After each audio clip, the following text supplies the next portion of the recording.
সূরাতুল মুলক যারা নিয়মিত তেলাওয়াত করবে আল্লাহর মেহেরবানিতে তাদের কবরে কোনো আযাব হবে না। পড়তে রাজি আছেন? কথা কয় না। পড়তে রাজি আছেন সবাই? বিষ্ণুই বললেন এখানেই শেষ নয়, আরো আছে। শাফাআত লি সাহিবিহা, এই সূরাটা কিয়ামতের দিন এই সূরা যে তেলাওয়াত করবে তার পক্ষে সুপারিশ করবে। কোরআন যদি আপনার বিপক্ষে আল্লাহর কাছে নালিশ করে, আপনার বাঁচার কোনো উপায় আছে? আপনার পীর সাহেব আপনারে বাঁচাইতে পারবে? চাইলে আপনার দলের নেতা, কথা কন, কেউ বাঁচাইতে পারবে আপনারে?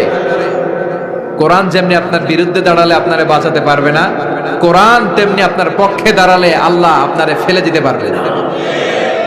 কোরআন আপনার পক্ষে থাকলে আল্লাহ আপনাকে দয়া করবেনই।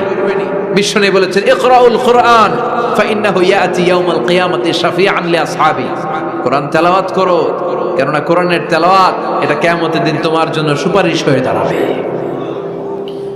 এজন্য বিশ্বনবী বললেন যে ব্যক্তি সূরাতুল মুলক নিয়মিত তেলাওয়াত করবে, এই সূরাটা কিয়ামতের দিন ওই তেলাওয়াতকারীর জন্য আল্লাহর কাছে সুপারিশ করবে। এখানেই শেষ নয়, বিশ্বনবী বললেন খাসামাত আন সাহিবিহা, এই সূরা যে তেলাওয়াত করবে তার পক্ষে আল্লাহর সাথে এই সূরাটা দাঁড়িয়ে তার পক্ষ নিয়ে আল্লাহর সাথে তর্ক করবে, ঝগড়া করবে। আল্লাহ তুমি ওরে জান্নাত দিবা না কেন? ওরে মাফ করবা না কেন? তুমি না গফুর, তুমি না গফফার, তুমি না রহিম, তুমি না রহমান, তুমি মাফ করে দাও। ও মিয়া, সুপারিশ করতেছে কে? সূরাতুল মুলক। সুবহানাল্লাহ কইবেন না? কতক্ষণ এই তর্ক আল্লাহর সাথে সে চালাবে? হাত্তা আদখালাহুল্লাহুল জান্নাহ, যতক্ষণ না আল্লাহ তার জান্নাতে না ঢুকায়। এখানেই শেষ নয়, বিশ্বনবী বললেন মান কারাআ বিহা ফি লাইলাতিন ফাকাদ আকসারা ওয়া আতাবা, রাত্রি বেলায় যে এই সূরাটা তেলাওয়াত করবে ওই পুরো রাতটাকে বরকতময় করে দিবে কে? এজন্য বিশ্বনবী বলেন আমি চাই আমার সব উম্মত এই সূরাটা মুখস্থ করে নেক। আমার চাই আমার ছোট বড় আবাল বৃদ্ধ বনিতা সব উম্মতের হৃদয়ের মধ্যে এই সূরাটা গাঁথা থাক, মুখস্থ থাক, হিফজ করা থাক। আমরা বিশ্বনবীর উম্মত না? কথা কন। নবীর এই আশাটা আমাদের পালন করার দরকার আছে না নাই? আমরা কি পারি না এই সূরাটা মুখস্থ করে রাখতে? মাত্র 30 আয়াত, প্রতি মাসে কয়দিন? প্রতিদিন এক আয়াত করে মুখস্থ করলে লাগে কয়দিন? প্রতিদিন এক আয়াত করে মুখস্থ করলে 30 দিনে এই সূরা মুখস্থ করতে রাজি আছেন? সবাই রাজি আছেন তো? মনে থাকবে? নেক্সট টাইমে নেক্সট ইয়ারে আসলে জিজ্ঞেস করবো যে সূরা মুলক মুখস্থ হয়েছে কিনা। হ্যাঁ, মনে থাকবে তো? আল্লাহ তুমি তৌফিক দাও। এই সূরাটা পড়লে আল্লাহ আপনার দৃষ্টি শক্তিকে খুলে দিবে। আপনার চোখের সামনে কোনো পর্দা থাকলে পর্দাটা সরে যাবে, আপনি আল্লাহর মাহাত্ম্য বুঝতে পারবেন, আপনি আল্লাহরে চিনতে পারবেন, আপনি আল্লাহর অস্তিত্ব টের পাবেন। সুবহানাল্লাহ পড়েন। অনেকেই বলে যেটা দেখি না তা মানি না। যারা স্রষ্টাকে বিশ্বাস করে না তারা বলে আনসিন ইজ নাথিং, যেটা দেখা যায় না এটা বিশ্বাস করি না। নাস্তিক্যবাদের ছড়াছড়ি আছে না নাই? বাগেরহাটে কোনো নাস্তিক নাই মনে হয়? কথা কন। আছে আছে আছে। এত দাড়ি টুপি এগুলার ভিতরে ঢুকে কেমনে? ওগুলা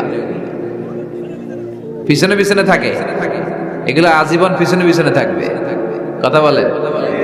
ইয়াং যুবক যারা আছে তোমরা একটা বই পড়বে, প্যারাডক্সিক্যাল সাজিদ, একটা বই আছে বাজারে, নাস্তিকদের বিভিন্ন প্রশ্নের জবাব। এই বইয়ের লেখক খুব ভালো করে ওই বইতে তিনি তুলে ধরেছেন। লেখকের নাম আরিফ আজাদ। এটা পড়লে শিক্ষিত যারা তাদের মনের মধ্যে এই ঘুরপাক করা প্রশ্নগুলোর উত্তর তারা পেয়ে যাবে। বইয়ের নাম প্যারাডক্সিক্যাল সাজিদ, আরিফ আজাদের লেখা। তো তার পাশাপাশি এই সূরাটা পড়লেও আমরা জানতে পারবো, কারণ এই সূরাটা হচ্ছে দি সূরা is an eye opener for us all, আমাদের সবার চোখ খুলে দিবে এই সূরাটা।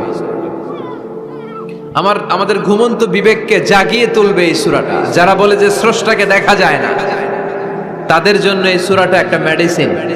আল্লাহ কেমন যেন এই সূরায় বলতে চায় ওপেন ইউর আই, তুমি তোমার চোখ খোলো না একটু, you must find your god, তুমি তোমার আল্লাহরে খুঁজে পাবা। আপনি আকাশের দিকে তাকান, বাতাসের দিকে তাকান, জমিনের দিকে তাকান, আল্লাহরে খুঁজে পাবেন। সাইয়েদনা ইব্রাহিম তারার দিকে তাকালেন, বললেন মনে হয় এটাই আমার রব। পরে দেখে তারা নাই, কয় না না, আমার রব তো আমার ছেড়ে চলে যেতে পারে না। সাইয়েদনা ইব্রাহিম চাঁদ দেখলেন, পূর্ণিমার চাঁদ দেখে ভাবলেন তাইলে এটা তো তারার চেয়েও বড়, মনে হয় এটা আমার রব। পরে দেখলেন চাঁদও নাই। সাইয়েদনা ইব্রাহিম কয় আমিও আপনার লগে নাই। এরপরে সূর্য উঠলো, গগন বিদারী সূর্য পুরো জমিনটারে আলোকিত করে ফেললো। উনি বললেন হাদা আকবার, সূর্য অনেক বড়, তাহলে এটা আমার রব। পরে বিকেল বেলা যখন সূর্য ডুবে যায়, সাইয়েদনা ইব্রাহিম কয় না, আমার রব তো আমার ছেড়ে কোথাও চলে যেতে পারে। তখন তিনি চিন্তা গবেষণার মধ্য দিয়ে মহাসত্যের খোঁজ পেলেন। সুবহানাল্লাহ পড়েন। মহাসত্য হচ্ছেন একজন, চিৎকার করে বলতে হবে তিনি কে?